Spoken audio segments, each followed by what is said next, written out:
پاکستان میں سرکاری ملازم ریٹائرڈ کیوں نہیں ہونا چاہتا؟ پاکستان میں تقریباً ہر سرکاری افسر یا ملازم ریٹائرڈ نہیں ہونا چاہتا۔ اس کی مختلف وجوہات ہیں۔ سفارش پر ایکسٹینشن ملتی ہے، اس لیے ہر ملازم اسے اپنا حق سمجھتا ہے اور جس کا ہاتھ لگتا ہے وہ اپنے تعلقات یا طاقت کا استعمال کر کے ایکسٹینشن لے لیتا ہے۔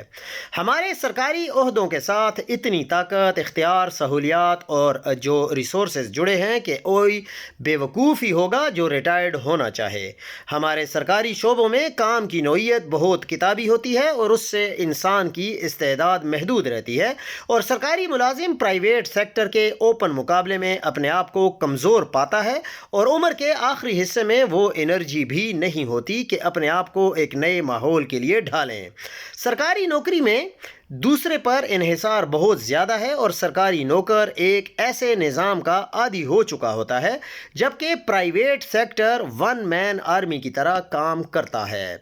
سب سے اہم، اور کوئی سرکاری ملازم کمفرٹ زون سے نکلنا نہیں چاہتا۔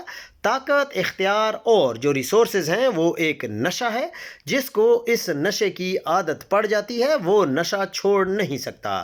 نشہ چھڑانے کے لیے زبردستی کرنی پڑتی ہے۔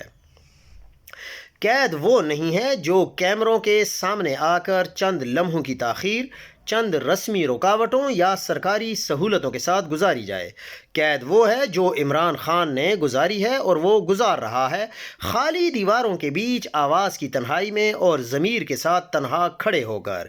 قید وہ ہے جو ڈاکٹر یاسمین راشد جیسے نظریاتی اور بہادر رہنما سہ رہی ہیں، بیماری، دھمکیوں اور بدترین غیر انسانی رویے کے سائے میں، مگر پھر بھی سر جھکائے بغیر۔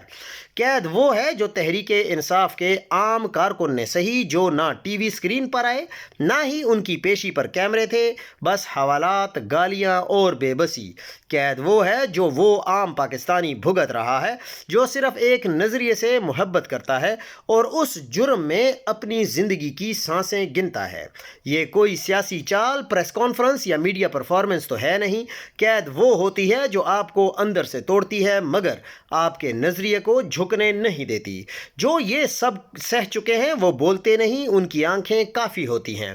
آج جو کچھ ہو رہا ہے وہ قید نہیں، یہ تو نا سانپ اور سیڑھی کا وہ کھیل ہے جس میں چند مہرے اپنی مرضی سے آگے بڑھتے ہیں اور اپنی ہی مرضی سے آخری خانے میں واپس آ گرتے ہیں جہاں سے کبھی سفر شروع کیا تھا۔